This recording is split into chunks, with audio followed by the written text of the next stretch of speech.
maklum orang tua saya seorang supir, sehingga saya harus mencari tambahan untuk fotokopi dan hal-hal yang lain, sehingga saya waktu kuliah mencari kerja dengan menjadi guru privat. Terakhir ini kan Pak Imam dijadikan salah satu kandidat bakal calon wali kota Kenapa? Depok. Suka berantem juga nggak? Kalau berantem saya orang baik-baik dari dulu.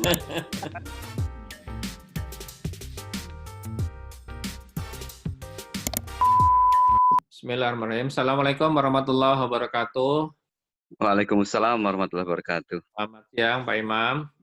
Siang Pak Pri dan semua warga di Kota Depok.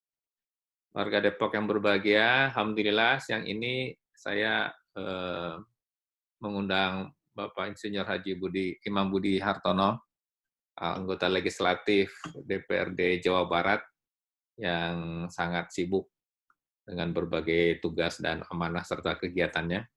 Kita akan berbincang-bincang dengan Pak Imam. Hari ini saya mau nguliti profil Pak Imam nih. Ya. Siap. Saya baca di profilnya Pak Imam lahir di Jakarta, SD di Jakarta, SMP di Jakarta, SMA di Jakarta. Cerita dong waktu lahir dulu, di daerah mana lahirnya? Ya, alhamdulillah saya dilahirkan di daerah Setiabudi ya. Kecamatan Setiabudi, dari lahir di situ, SD Negeri Muhammadiyah 12, SMP Negeri Masih ada nggak? 58. Setiabudi udah jadi segitiga emas tuh, udah pada kegusur kayaknya. Iya, kampung saya udah kegusur, tapi masjid yang biasa saya sholat di sana masih ada. Alhamdulillah.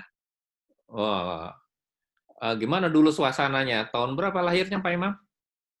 Lahir tahun 68, suasananya alhamdulillah masih, waktu itu masih kampung ya, Betawi, masih Betawi kampung itu, tapi wilayah kota lah ya. Saya setiap hari itu kalau di sana tuh, terutama hari Minggu, itu biasanya lari pagi dari rumah ke Monas. Itu ramai Dari sekali. Setiabudi ke Monas, lari? Iya, iya, Waduh, kalau sama sekarang teman-teman. lari pingsan di jalan kayaknya. Iya, sekarang kelihatan jauh gitu. Perasaan dulu tuh enak, bersih gitu ya. Beda banget dengan sekarang. Hmm. Waktu SD apa namanya?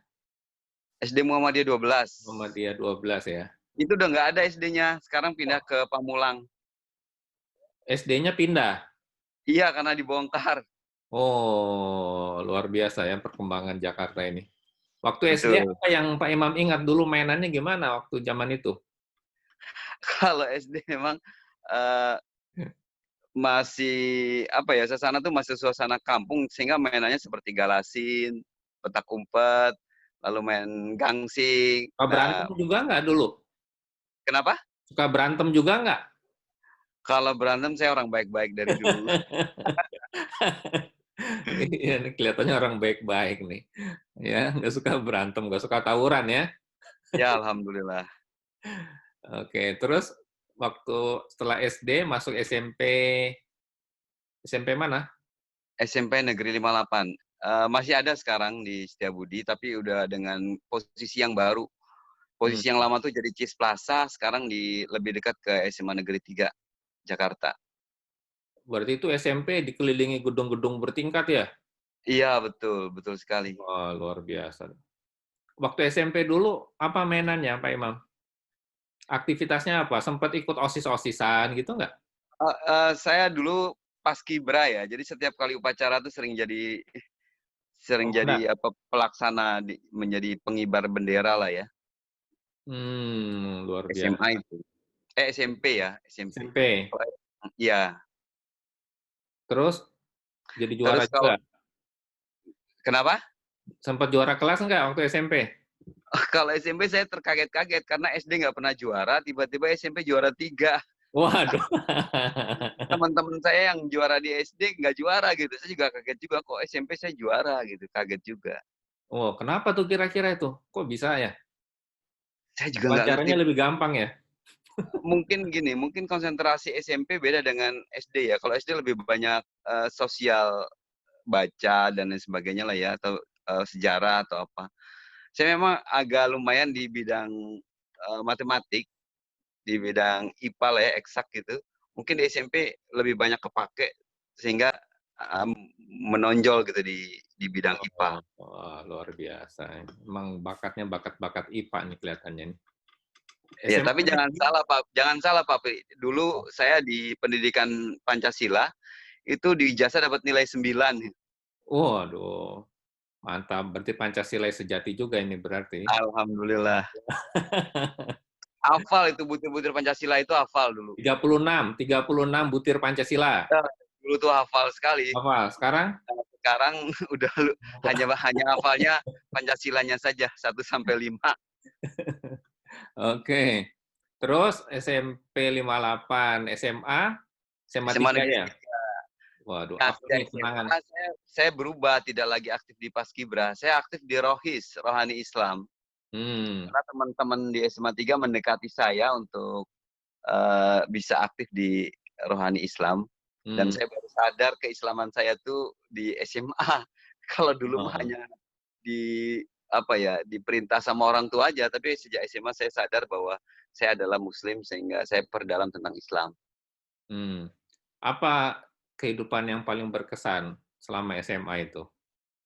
Ya, saya berkesan bahwa pendalaman organisasi di SMA walaupun skupnya rohani Islam, tapi di situ saya benar-benar mengenal organisasi. Tapi juga aktif di organisasi lain di SMA itu sangat aktif saya. Biasanya berangkat pagi 5:30 gitu, nah pulang tuh sampai jam 10 malam karena setiap hari ada saja kegiatan. Kegiatan bimbingan baca Quran, bimbingan, pendidikan juga, misalkan kayak matematika, fisika, kimia, semua diajarin sama kakak kelas. Terus juga saya ikut, bela diri kungfu dulu di Waduh, SMA. jago kungfu juga rupanya. Ya alhamdulillah dulu sih bisa, kalau sekarang kalau disuruh kayak salto dan sebagainya saya udah nggak bisa lagi, kayang gitu, wah itu luar biasa. Kayak perut saya tuh siap diinjak, ditonjok dulu tuh kuat. Kalau sekarang waduh boro-boro ya. Sempat berantem nggak? Sempat diadu Ya nggak itu kalau kungfunya? ya kalau kungfu untuk kenaikan kelasnya pasti kita diadu. Hmm. Dan alhamdulillah saya sudah hampir, tingkatnya mungkin tingkat 4 ya, dari mulai tidak ada ban, terus kuning, hijau, biru, sampai ke hitam gitu. Sempat dari kelas 1 sampai kelas 3 SMA soalnya. Hmm. Wah, luar biasa. Di OSIS? OSIS? Ikut juga Di pengurus OSIS OSIS? saya aktifnya eee, dulu kan sering banyak lomba karya ilmiah ya, sehingga saya aktif di biro pendidikan, saya di Hmm. bagian biro pendidikannya. Hmm. Dan pernah pernah ikut hanya juara 3 saja, Juara 3 seapa? baru tingkat SMA, belum masuk ke tingkat nasional. Oh, luar biasa. Jadi rohis, kungfu, Ya. pendidikan, oh, Masya Allah. Memang udah kelihatan aktivisnya nih, bakat aktivisnya ya. Ya, Terus, ternyata Allah takdirkan begitu. luar biasa. Terus setelah SMA lulus, masuk kuliah ya, ke UI ya?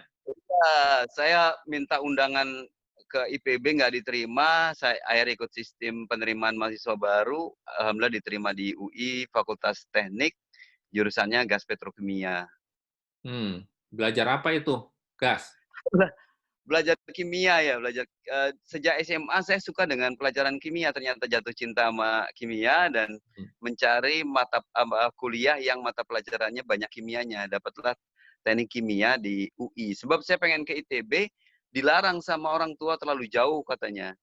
Ya Hmm. alhamdulillah, ada UI dan masuk ke UI. Kalau saja UI nggak pindah ke Depok, saya tetap bisa Lembah mungkin. Terus gimana perjalanan perkuliahan? Perjalanan kuliahan melanjutkan dari aktivitas yang ada di SMA, yaitu sebagai, anggota rohani Islam. Kalau dulu mungkin aktivis dakwah kampus gitu ya. Nah, saya aktif Hmm. di situ. Hmm. Kegiatan yang lain, organisasi? Untuk kuliah saya nggak banyak kegiatan organisasi karena, maklum orang tua saya seorang supir, sehingga saya harus mencari tambahan untuk fotokopi dan hal-hal yang lain, sehingga saya waktu kuliah mencari kerja dengan menjadi guru privat. Ya, guru privat Oh. SD, SMP, SMA, alhamdulillah akhirnya berhasil juga melalui, uang-uang yang dari orang tua ataupun mungkin yang saya cari sendiri untuk, menghidupi, Wah, membiayai kuliah yang saya lakukan. luar biasa nih. Berarti Pak Imam kuliah membiayai sendiri ya? Iya, alhamdulillah. Itu ngajar-ngajar privat anak-anak apa? SD, SMP gitu ya? Ada SD, ada SMP, ada SMA, apalagi anak SMA, wah seneng banget kalau, wah anak-anak teknik UI nih gitu kan. Hmm, Anak-anak SMA suka kalau diajarin sama anak UI. hmm, luar biasa ini. Berapa tahun kuliahnya?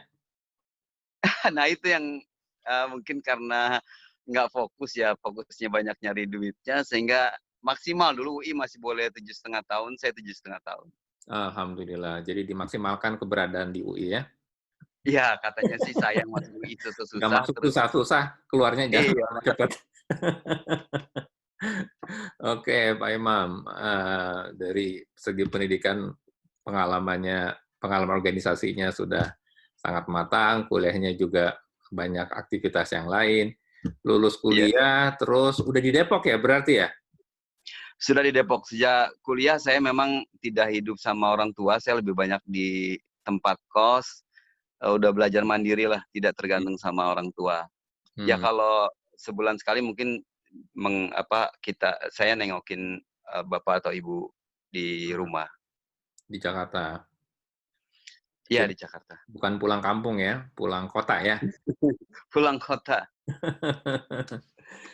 Terus setelah lulus cerita dong apa nih, kok tiba-tiba kok bisa dari kimia, kungfu, rohis, sekarang jadi politisi, jadi anggota dewan. Apa yang ada di pikiran Pak Imam begitu lulus tuh mau ngapain sebetulnya cita-citanya nih?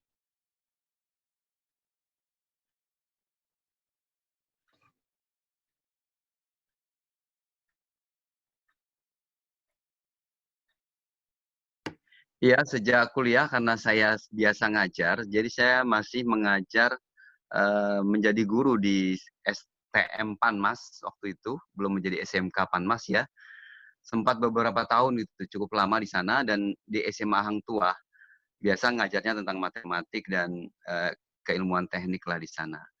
Nah, dengan adanya reformasi tahun 98, teman-teman mahasiswa mencoba mengajak saya untuk ikut demo dan alhamdulillah setelah itu ada keputusan membuat partai dan saya menjadi ketua DPC waktu itu pertama, DPC PK Partai Keadilan Kecamatan Beji dan setelah Depok menjadi kota, saya menjadi ketua DPD pertama Partai Keadilan di Kota Depok. Begitu Pak Pri dan akhirnya terpilih menjadi anggota DPRD pertama kali Depok, sejarah juga di Depok menjadi anggota dewan di sana. Hmm, itu kan gas petrokimia itu kan bidang yang sangat menggiurkan itu. Pertamina, Caltex, perusahaan-perusahaan minyak. Nggak tertarik ya untuk jadi eksekutif, bekerja di tempat-tempat basah seperti itu ya? Iya, saya juga S1-nya itu tugas akhirnya beasiswa dari Pertamina sebenarnya. Ya, dan Pertamina berharap juga saya bisa melanjutkan S2 di Australia waktu itu. Cuman ternyata saya memilih karena memilih untuk di bidang politik dan akhirnya karirnya di politik, tidak di sana. Pengen sih sebenarnya ada keinginan pada waktu kuliah tuh, waduh enak banget ya kalau kerja di Pertamina Hmm. atau di tempat-tempat yang berbau perminyakan gitu. Tapi ternyata Allah takdirkan di politik dan untuk melayani masyarakat. Kenapa lebih senang di politik? Ada motivasi apa gitu? Iya, kalau saya pertama sih memang ini tugas dari partai ya, dan saya juga ikut menikmati karena banyak sekali hal-hal yang perlu kita benahi dalam sistem kepemerintahan di Indonesia ini. Ya walaupun skupnya hanya Kota Depok kecil gitu ya, dan sekarang alhamdulillah agak besar lagi di pemerintahan Jawa Barat. Banyak hal-hal yang bisa kita perjuangkan untuk kepentingan warga masyarakat. Ada satu kesenangan tersendiri lah ketika mengadvokasi masyarakat sehingga berhasil gitu, Pak Pri. Pernah ada cerita nggak yang paling berkesan buat Pak Imam ketika membantu masyarakat atau mengadvokasi gitu? Pernah ada cerita yang menarik nggak yang bisa di-share ke warga Depok nih? Iya, yang saya ingat ya tentang hal-hal yang saya advokasi itu memang bagaimana kita bisa memperjuangkan dan berhasil gitu. Ketika berhasil kita senang karena saya merasa bahwa ketika orang kita saya akan senang kalau orang lain senang gitu, apalagi bisa membahagiakan orang lain dengan apa yang kita miliki di parlemen, Hmm. baik itu sifatnya perjuangan anggaran maupun kebijakan-kebijakan yang pro kepada rakyat. Pernah ada contoh nggak, satu dua contoh gitu yang konkret, yang masyarakat Depok merasakan, wah ini perjuangan Pak Imam nih, luar biasa nih, gitu ada nggak? Iya, kalau sifatnya budgeting atau anggaran banyak sekali Pak Pri ya. Misalkan jalan tadinya rusak, kita bisa perbaiki. Misalkan contoh jalan Kalimantan di Beji, lalu Hmm. ada jalan Pekampuran di Cimanggis gitu ya. Wah Hmm. rusak parah waktu itu sih. Kalau sekarang sih udah nggak berasa bagaimana perjuangan kita lewat jalan situ. Karena alhamdulillah sudah dibeton sehingga bisa sekarang melihatnya masyarakat udah nggak berasa bahwa situ sudah pernah terjadi jalan yang begitu rusak. Alhamdulillah sekarang sudah betul. Lalu juga misalkan pengadaan mobil ambulan, lalu juga sekolah-sekolah yang mau rubuh kita bisa advokasi mendapatkan bantuan anggaran. Dan terakhir saya mengadvokasi untuk ambulan beberapa masjid lah ya, masjid maupun lembaga-lembaga Islam lainnya untuk bisa dibantu hal tersebut. Itu kalau dari anggaran ya. Tapi kan ada hal lain misalkan lewat dana pribadi lah ya kita bisa membantu hal-hal lain seperti dalam kondisi COVID ini kita DPKS diminta bahwa gajinya semuanya untuk diminta bantuan membantu kesulitan masyarakat untuk sembakonya, untuk maskernya dan sebagainya kita lakukan itu. Hmm. Pernah ada tantangan sebagai politisi nggak? Biasanya politisi ini kan tantangannya berat juga nih. Hantaman dari sana sini, pembuli dan pembulian dan segala macam. Pernah ada Iya, situasi itu dan situasi yang membuat Pak Imam merasa apa ya, aduh berat banget ini gitu. iya, memang ada terasa rasa seperti itu karena biasanya saya merasakan nggak maksimal dalam bisa memperjuangkan aspirasi masyarakat. Misalkan ada beberapa proposal yang saya perjuangkan untuk dibantu di provinsi tidak berhasil. Itu berat bagi saya. Lalu ada hal-hal bagi masyarakat yang juga meminta bantuan saya nggak bisa bantu karena dengan kondisi keuangan yang saya miliki sangat terbatas gitu kan. Hmm. Sementara keperluan yang lain juga sangat banyak untuk hal seperti itu. Lalu hal-hal lain ya mungkin pernah dibully oleh pasukan kepala daerah ya ketika saya ngomong di media sosialnya tuh mungkin dalam pikiran mereka adalah menyerang ya. Tapi kan kalau bagi kami sebenarnya dalam rangka membantu menginformasikan kepada kepala daerah bahwa hal terjadi yang nggak bagus loh ini, maka perlu diperbaiki. Tapi bagi mungkin para apa ya, followernya itu Hmm. merasa bahwa lagi diserang oleh saya sehingga Hmm. saya diserang medsosnya oleh mereka gitu. Terus kalau kayak gitu apa yang dia lakukan Pak Imam? Ya bisa dibilang misalkan ya macam-macam ya, ada yang bicara kotor, ada yang dibilang Pak Imamnya hoax diam dan aja? sebagainya. Kenapa? Pak Imamnya diam aja atau, saya harus Ya, merespon balik, gitu-gitu atau bagaimana? terkadang ada hal yang harus direspon, tapi dengan Oh, kalimat-kalimat yang dengan data gitu ya, ini loh datanya. Tapi kalau itu juga nggak bisa didiskusikan atau tidak dikomunikasikan, ya sudah dibiarkan saja karena dibilang apapun masih ada yang tetap kontra misalkan. Biasalah dalam politik pasti ada pro dan kontra. hmm, udah siap lah ya menghadapi berbagai macam keadaan di Ya dunia politik mental ya? di politik itu harus kuat gitu. Ya kita kita harus di demo dipaksa untuk tampil ke depan, ngejawab massa begitu banyak dan sebagainya itu udah biasa kita. Alhamdulillah, sudah sangat kuat dan sangat tahan banting terhadap berbagai situasi dan kondisi. Gitu ya Pak Imam? Insya Allah. Harus begitu ya? Iya karena udah ini berjalan 20 tahun ya. Ini tahun yang ke-21 ini menurut saya di politik. Oh, sudah 20 tahun ya? Waduh, Iya, sudah betul. Karena sangat. saya 2 periode di Depok, 99 2004, 2004 2009, Hmm. lalu ke provinsi 2009 dan sampai sekarang. Wah, luar biasa. Nah, terakhir ini kan Pak Imam dijadikan salah satu kandidat bakal calon wali kota Depok nih. Kalau nanti Ya, Pak Imam misalnya ditakdirkan untuk menjadi wali kota, atau sebelumnya begini dulu, kenapa Pak Imam tertarik atau berminat untuk masuk ke kontestasi Pilkada Depok nih? ya saya masuk ke dalam calon ya calon,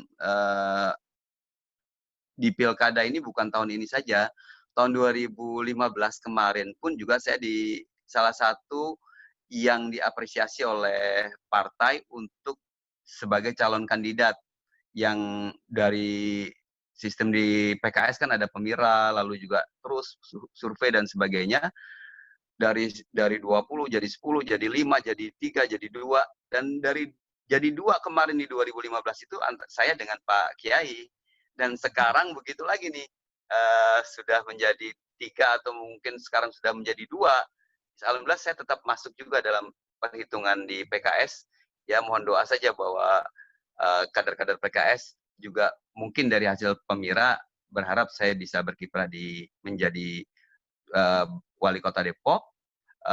Dan dari hasil survei juga masyarakat uh, banyak juga yang berharap saya menjadi wali kota Depok. Jadi Apa bukan keinginan pribadi. Pak oh, Apri perlu digarisbawahi bahwa di PKS itu tidak ada keinginan pribadi. Ini adalah keinginan para kader, keinginan struktur partai yang kita kalau sebagai kader siap dicalonkan, siap ditaruh di mana saja untuk melayani masyarakat. jadi bukan ambisi pribadi lah ya. Nggak ada sama sekali itu.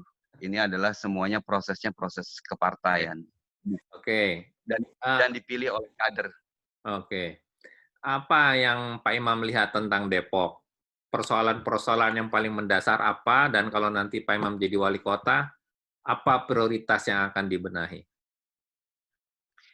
Iya, pertama sih Depok sama seperti kota urban lainnya ya, bahwa utama masalah kemacetan, masalah sampah, masalah ruang terbuka hijau, masalah pengangguran, masalah kebijakan mungkin yang perlu utama kita perlu benahi di Kota Depok. Hmm. Seperti yang teman-teman ketahui, saya punya visi Depok Maju dan Berbudaya yang eh, kita mulai pembangunannya berbasis kelurahan. Hmm. Penting berbasis kelurahan ini karena segala sesuatunya mudah-mudahan selesai di tingkat kelurahan.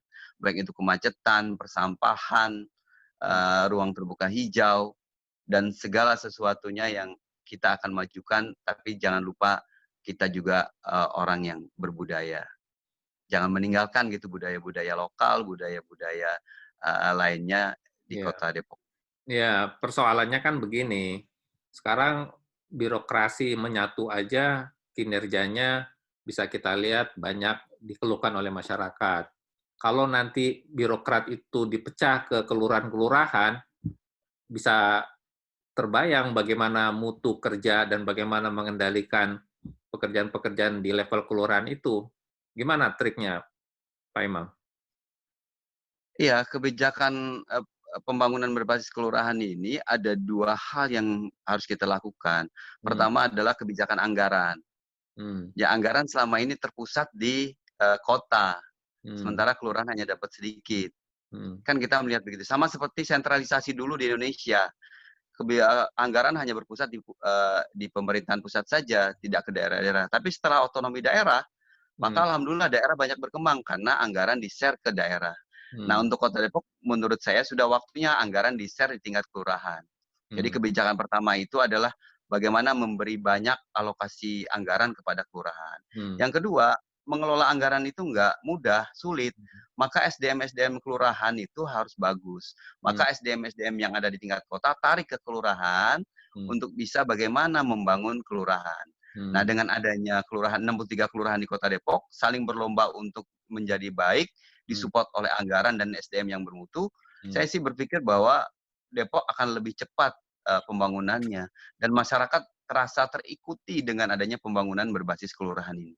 Terutama para Karang Taruna, LPM, Hmm. dan seluruh RT dan RW juga mudah-mudahan bisa terlibat secara aktif dalam membangun kelurahannya. Hmm. Ini idenya menarik, pembangunan berbasis kelurahan. Tapi kalau hanya mengandalkan anggaran, SDM, saya kok nggak percaya. Sebagai orang yang berpuluh tahun berkecimpung di dunia teknologi, saya hanya percaya bahwa itu bisa terlaksana kalau ini didukung oleh sistem yang kuat, IT yang kuat. Mengontrol orang dengan jumlah banyak dan tersebar, itu amat sangat tidak mudah. Gimana pandangan Pak Imam? Iya, visi saya tadi katakan bahwa maju dan berbudaya, maju salah satunya adalah masalah, bagaimana kita modernisasi dari sistem manajemen yang ada di tingkat Hmm, pemerintahan, ya, yaitu dengan semuanya berbasis IT lah. ya, Udah nggak bukan apa ya, hal yang nggak bisa kita pungkiri bahwa teknologi harus dijadikan sebagai alat untuk lebih cepat ya memajukan, mengambil tindakan dalam, mengelola pemerintahan ini. ya, setuju. Jadi tidak ada lagi pengambilan keputusan berbasis feeling, berbasis insting, tapi semua berbasis pada data. Ya, data yang Betul. valid, data yang benar. Oke, terima kasih Pak Imam. Mudah-mudahan jadi wali kota Depok untuk memperbaiki Depok ke depan. Sebelum ditutup, Amin. saya mau minta ini dong. Apa sih moto hidup Pak Imam nih? Kalau dilihat dari perjalanannya kan penuh dengan dinamika yang luar biasa. Apa moto kehidupan Pak Imam yang bisa kita share dengan warga Depok nih? Ya kalau moto kehidupan saya adalah, jangan takut miskin. Jangan takut miskin dan jangan rendah hati karena miskin. Hmm. Karena, Allah Maha Kaya, mintalah segala sesuatunya kepada Allah, sehingga apa yang kita harapkan dengan segala doa dan kerja keras yang kita lakukan, Allah akan berikan itu semua, dan itu harus percaya Masya Allah, dan luar yakin. biasa. Luar biasa. Ya, jangan takut miskin warga Depok, percayalah sama Allah, Allah akan membantu kita kalau kita dekat dengannya. Baik, terima kasih sekali Pak Imam telah bersama saya pada siang hari ini dalam bincang santai Depok kita. Mudah-mudahan seluruh urusan Pak Imam di dalam karirnya dimudahkan Allah Subhanahu wa taala dan warga Depok Amin. mudah-mudahan mendapat pemimpin yang terbaik yang diinginkan oleh semua warga Depok yang melayani warga Depok semuanya dan memberikan kebaikan buat semuanya. Amin ya rabbal Amin. alamin. Terima kasih Terima Pak Pri kasih. dan Terima seluruh warga kasih. Depok. Ya, terima kasih Pak Imam. Assalamualaikum warahmatullahi wabarakatuh. Waalaikumsalam warahmatullahi wabarakatuh.